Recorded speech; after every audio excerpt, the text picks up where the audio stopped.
por gentileza, quero lhe oferecer um versículo. Disse Jesus: toma a tua cruz e segue.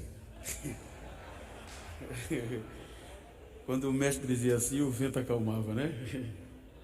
Queridos, eu sei das restrições, quero pedir a vossa paciência, não passarei, porém seria incompreensível da minha parte não dizer alguma coisa numa data tão especial e uma honra diante de homens do quais não sou merecedor de estar. Por isso eu quero ler na segunda epístola de Paulo aos Coríntios, quando Paulo escreve defendendo a sua chamada, dizendo, capítulo 11, os 2 primeiros versículos. Eu estou usando a NVI, espero que vocês suportem um pouco da minha insensatez. Sim, por favor, sejam pacientes comigo. O zelo que tenho por vocês é um zelo que vem de Deus. Eu os prometi a um único marido, Cristo, querendo apresentá-los a Ele como uma virgem pura. Queridos, quando nós observamos esse texto, falando do contexto da igreja, precisamos ler e voltar ao contexto histórico da preocupação de Deus com a pureza do seu povo. O livro de Número, capítulo 3, vai dizer, a partir do versículo 5 a 7, que Deus autoriza ou manda Moisés chamar toda a tribo de Levi e apresentá-la a Arão, para que eles o servissem no trabalho do tabernáculo, com um objetivo: a igreja, o povo de Israel, a comunidade. Então a tribo de Levi, como sacerdote, foi levantada, foi organizada por Deus para cuidar do sagrado, para manter Israel puro através das suas orientações. Quando nós observamos, os irmãos observam que a partir daí os sacerdotes protagonizam. Todas as outras tribos podiam enriquecer, empreender, cultivar, mas a tribo de Levi só tinha uma herança, que era o Senhor.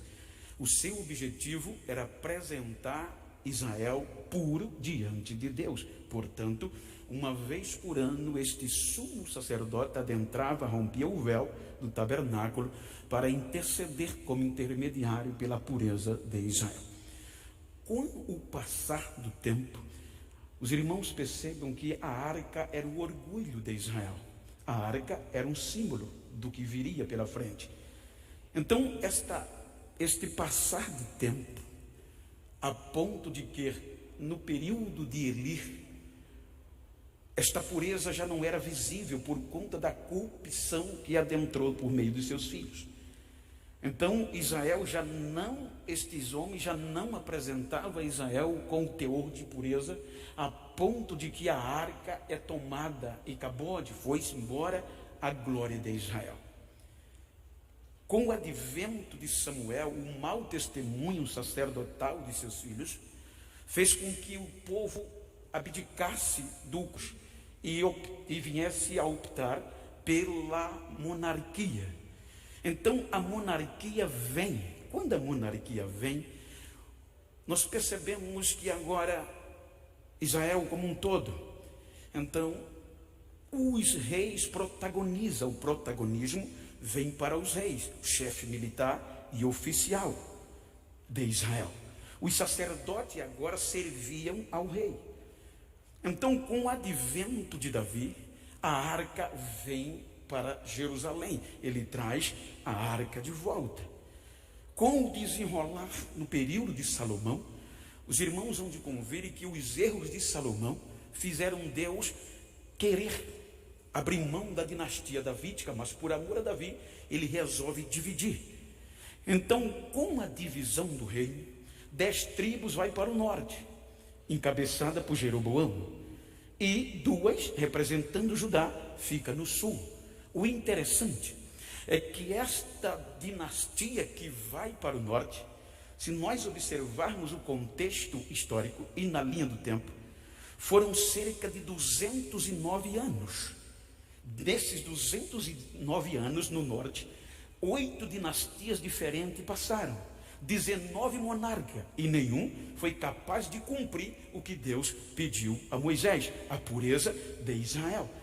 No sul, a coisa ficou pior. Se nós analisarmos a dinastia de Davi, vai dar em cerca de 454 anos. 21 monarcas passaram por ela e não conseguiram cumprir o que Deus falou a Moisés. Então vem o cativeiro. No cativeiro, a arca que Davi tinha recuperado vai embora de novo, desaparece. O glamour do templo de Salomão é acabado. O ouro, a prata, tudo vai por terra.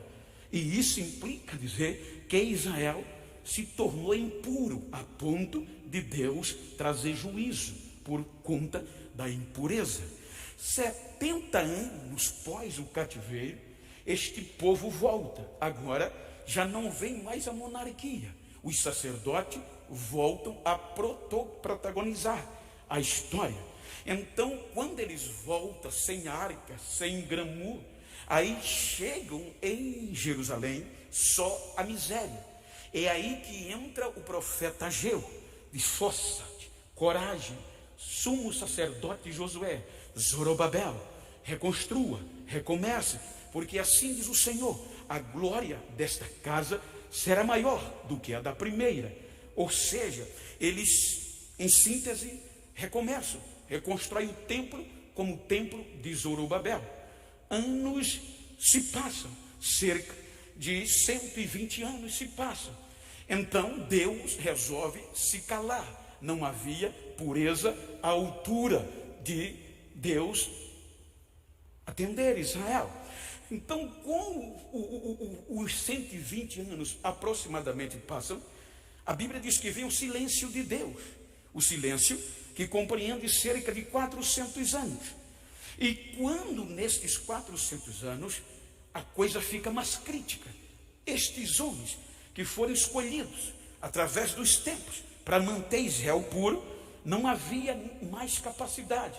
Então Deus silencia, não usa profeta, não usa mais Urim, não dá visão, não dá sonhos, silencia. 400 anos vão passando, aí Deus resolve quebrar o silêncio. E como Deus quebra o silêncio? É que Lucas capítulo 2 vai dizer que num dia comum, para se cumprir o que estava na lei, um casal, Êxodo 13 diz, salvo engano, Leso e Levi está ali, ele diz que havia um contexto, quando nascia um filho, menino ou menina, a oferta era um cordeiro, um par de rolinha e pombos. Mas se a família não tivesse recurso para o cordeiro, servia, se fosse pobre, um par de rolinha e um par de pombo.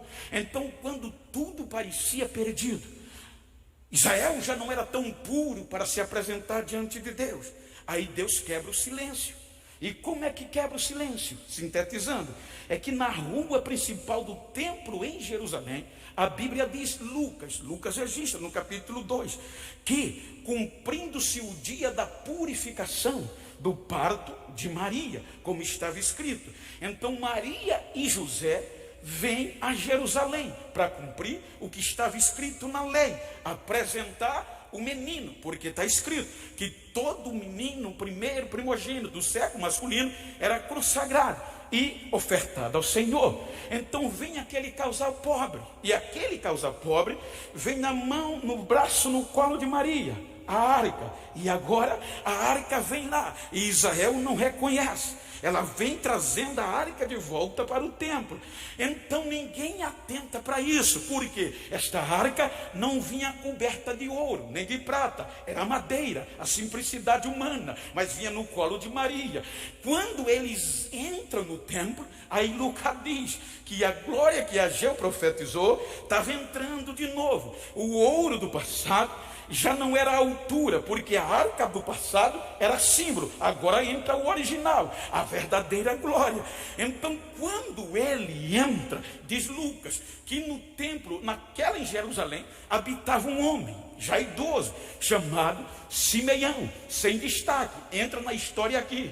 Ele era temente, piedoso, e o Espírito Santo era sobre ele, e o Espírito Santo tinha cochichado no seu ouvido que ele não morreria antes de ver o Cristo, o enviado, algo original, a glória da segunda casa. Então diz a Bíblia que quando Simeão vê aquilo, eu quero acreditar que ele se enche de poder, vai aonde está Maria e pega o menino no colo, e eu quero acreditar que ele levanta, e ele estava tão alegre que ele nem pediu outra coisa. Senhor, agora pode me levar, agora eu posso morrer, Senhor, porque os meus olhos viram a tua consolação para com Israel. E começava a profetizar.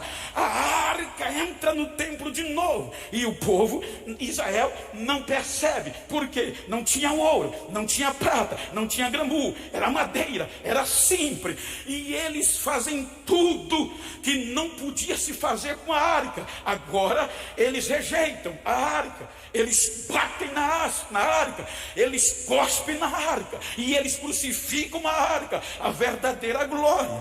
Só que quando Jesus ressuscita, então aqui está o segredo. Veja que ele havia escolhido 12 homens, sem linhagem, sem característica, chamado discípulos, aprendiz.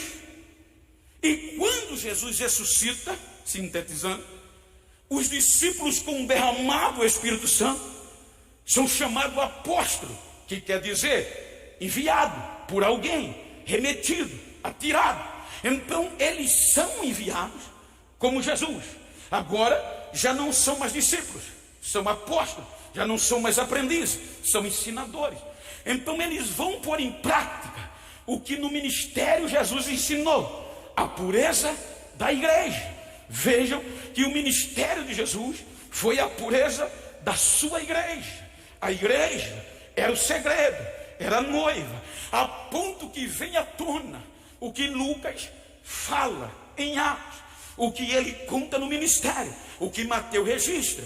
Ou seja, veja que Mateus capítulo 23, Jesus tinha discursado um discurso grosso para os discípulos e a multidão. E o discurso de Jesus foi dizendo, na cadeira de Moisés, veja que ele volta para a lei, na cadeira de Moisés estão sentados os escribas, os mestres da lei e os fariseus. Tudo o que ele ensina, façam, mas o que eles fazem, não façam. Por quê? Porque eles atam feixes pesados, colocam nas costas dos homens, e eles não querem levantar nem com um dedo. Só no capítulo 23 tem 4 a 5 ais de Jesus. Ai de vós, escribas, fariseus, hipócritas. Quando chega o capítulo 24, ele sai de Jerusalém, a arca vai sair de Jerusalém. Então os discípulos olham o glamour do templo e diz: Senhor, que coisa linda, olha, não ficará aqui pedra sobre pedras que não seja derrubada. Os discípulos não tiveram coragem de questioná-lo, mas a Bíblia diz, Mateus diz, que indo ele para o monte, sentado, chegou em particular os seus discípulos. Então agora era Jesus e os discípulos, tete a tete, ainda no aprendizado, cara a cara, uma reunião particular. Aí Jesus vai falar, quando eles dizem: Senhor, quando sucederão estas coisas? Jesus diz a eles: vigie, vigie, para que nenhum homem engane vocês. Aí Jesus vai falar das coisas futuras. Jesus está falando da pureza da igreja. Jesus termina o capítulo 24 falando do servo bom e do servo infiel. Quando entra o capítulo 25, Jesus vai para a cultura. Veja que é a primeira vez que ele usa uma mulher para simbolizar o reino no futuro. Ele não diz o reino dos céus é, o reino dos céus será semelhante a 10 virgens, 5 loucas, 5 prudentes. Então ele vai falar de vigilância e loucura, de pureza. Quando você vai para a carta de Paulo aos Efésios, capítulo 4, Veja que Paulo vai falar sobre 5 ministérios. Ele diz que Jesus subiu e deu os dons aos homens, uns para apóstolos, para profetas, pastores, evangelistas e doutores. 5 virgens, 5 ministérios. Veja o segredo da coisa. A morte de Jesus foi tão grande que tudo que os discípulos viram como discípulos, agora eles vão pôr em prática como apóstolos.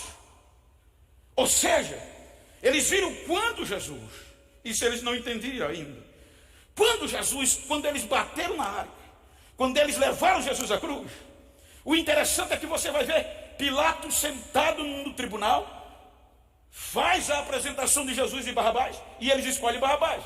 Aí Pilatos diz: traga-me água, e lava as mãos, e diz: eu sou inocente do sangue deste justo. A responsabilidade é de vocês. E os judeus diziam: caiam sobre nós e sobre os nossos filhos o seu sangue. Se você for ler Número 19, você vê o contexto da purificação por meio da água. Disse Jesus a Moisés: diga aos israelitas que traga uma novilha vermelha, pura, limpa, sem defeito, sem nunca ter carregado carga. Entrega ao sacerdote Eleazar. Ele vai queimá-la fora do arraial. Quando ele queimar fora do arraial, então ele vai pegar uma vara de madeira de cedro, com isopo vermelho, e joga no meio do fogo, queimando com uma novilha. E aí vai vir alguém que depois vai juntar a cinza. Eles eram os impuros. Quando tudo em síntese estava queimado, um homem cerimonialmente purificado foi lá recolher a cinza. E essa cinza, disse Deus, guarde em um lugar seguro, fora do arraial. Para servir para quê? Para que os israelitas coloquem a cinza na água. E a água vai purificar dos seus pecados. Ou seja, a água vai tornar a água e o sangue o pecador limpo. Aí Jesus vai falar, a Bíblia vai falar disso agora. Aí Deus diz que isso é uma ordem perpétua, tanto para os judeus como para os estrangeiros que habitassem entre eles. Aí veja que agora, vejam o que é a igreja. A impureza de Israel levou nós a isso. Pilatos era um gentio, lava as mãos, eu estou inocente. Ou seja, a igreja sai pura da crucificação. A água e o sangue, ali Pilatos é um símbolo desta igreja, purificada. Aí Jesus vai dizer a eles: o reino dos céus é semelhança das virgens. 5 loucas e 5 prudentes. Deixa-me sintetizar. Quando Jesus disse isso, era cultural. Por quê? Olha a responsabilidade. Até o final do Novo Testamento não conseguiram purificar Israel diante de Deus. Agora, pela água e pelo sangue de Jesus, a igreja sai limpa, pura, inocente. Disse Pilatos: eu sou inocente do sangue deste justo. E os judeus diziam: caia sobre nós. Na cultura judaica, por exemplo, eu sendo judeu, pastor, não tem a ousadia, mas o pastor Alexandre é outro judeu. Ele tem um filho, eu tenho uma filha. Então acontece que desde novo ele vem a mim. Eu, como ele tem um filho, ele vem a mim. Essa sua filha vai ser a esposa do meu filho. Aí a gente vai acertar. Está fechado, está fechado. Então eu, como pai da noiva, vou ter a responsabilidade de cuidar dela, entregá-la pura. E os discípulos sabiam dessa cultura. A ele, ao filho dele, ao grande dia do seu filho. Então eu pegava agora a minha filha, e tudo que a minha filha ia fazendo de errado, eu dizia: a família do Alexandre não gosta disso. A família do seu futuro marido não gosta disso. Então a minha responsabilidade era investir. Por isso que uma virgem, na maioria das vezes, não anda só. Para a festa, ela não vai só na cultura. Ela tem que estar acompanhada. Porque o meu dever é cuidar dela e entregar ela pura diante do grande dia do filho do Alexandre, como se fosse judeu. Então agora vem a questão. Ele, o pai, como pai do noivo, ele ia investir para me recompensar. E recompensar a noiva e a família. E a minha tarefa era me preparar, custe o que custasse, para entregá-la virgem e pura a ele, ao filho dele, na núpcia. Então, quando chegava o dia do encontro da núpcia, quando chegava o grande dia do filho dele, era a hora do matrimônio. Ele, como pai do noivo, pegava 5 moedas de ouro, legítimo e puro, e dava à minha filha, em gratidão pela pureza dela. Ele pegava o dote e dava a mim, um pagamento caro, me recompensando pelo trabalho que eu fiz, em mantê-la pura ao grande dia do seu Senhor. A minha esposa ganhava presente, todos envolvidos na pureza da noiva eram galardoados. E eu levava ela no dia do banquete. Aleluia. E o banquete estava preparado. O pai do noivo investia muito. Só que agora as testemunhas das minhas filhas não era para assinar o contrato, era para periciá-la a perícia. Quando ela entrava na sala, na primeira noite de núpcia, não era prazer de lua de mel, era perícia. Ela não tinha direito de entrar com um alfinete, tinha que entrar pura, vestes brancas, lençol, cortina, tudo periciado pelas testemunhas dela. O banquete começava, a bandeira subia a meio mastro, porque só ia continuar o banquete se a notícia da purificação chegasse. Começava o banquete, muito investimento, bandeira meio mastro, primeira relação. Ela saía com o noivo, com o marido, e a perita, as testemunhas entravam, pegava o lençol e levava para a sala da perícia, que demorava 3 dias. Quando a pureza era rompida, um líquido saía. Aquele líquido saía numa cor original. Elas esperavam o primeiro dia. No segundo dia, escurecia a quase preto. Se ela fosse pura, no terceiro dia, voltava a cor do primeiro dia. Aí as testemunhas mandavam avisar o pai do noivo: pode continuar o banquete, que há pureza. Aí o banquete rolava de 7 para dentro. A festa rolava porque havia pureza. Havia pureza. O banquete rolava até 7 ou mais dias, rolando por conta da pureza. Aí a partir daí, nesse banquete, o pai, todos envolvidos, era galardoado de novo, porque guardaram a pureza, porque apresentaram a ela, ao filho do pai, pura. Mas aí acontecia que algumas não guardavam a pureza e se perdia antes do tempo. Aí dizia o pai: eu me perdi. Aí o pai ficava triste, porque a notícia vazando, ninguém casava mais com ninguém daquela família. Porque se ele não podia cuidar de uma filha, como ele queria cuidar de outras?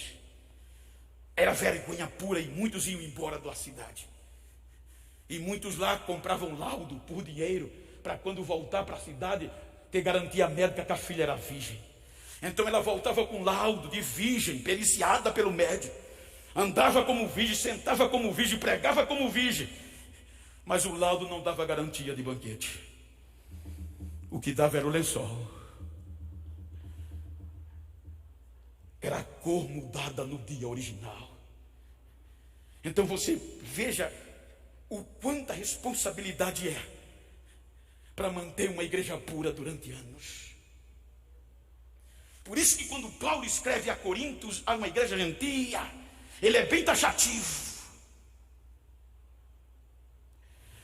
Os Coríntios, no capítulo 10, estava dizendo: Paulo, que quando a primeira carta foi muito dura, aí alguns falsos mestres diziam: ele tem 2 caras, é um pastor de 2 comportamentos. Quando está aqui é amoroso, mas de longe é outra coisa. Aí Paulo fica irado. Esses mestres queriam macular a Paulo e seu chamado. Paulo tem 2 comportamentos. Aí Paulo escreve a 2ª carta defendendo o seu ministério. Tenham paciência comigo.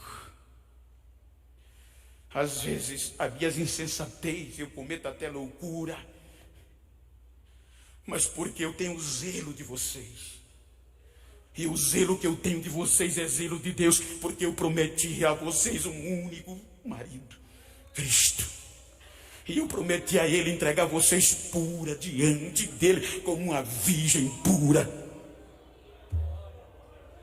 Então olha para quem está ao teu lado e diga: se depender de mim. Fala com vida, diga: se depender de mim. Avisa o pai do noivo que pode continuar o banquete.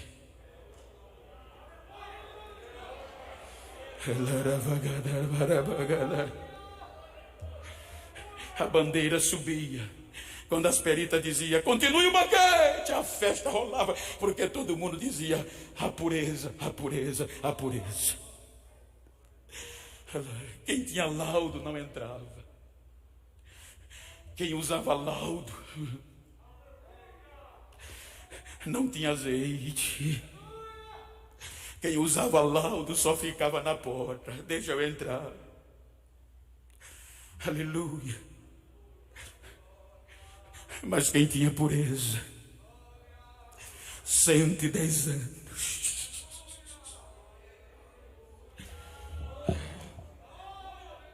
110 anos, pastores. Eu louvo a Deus pelas vossas vidas e coragem. Muitas vezes a gente não quer entender os senhores. A gente murmura. Mas é porque vocês se comprometeram com Ele de nos entregar puro. 110 anos. Vai ter festa.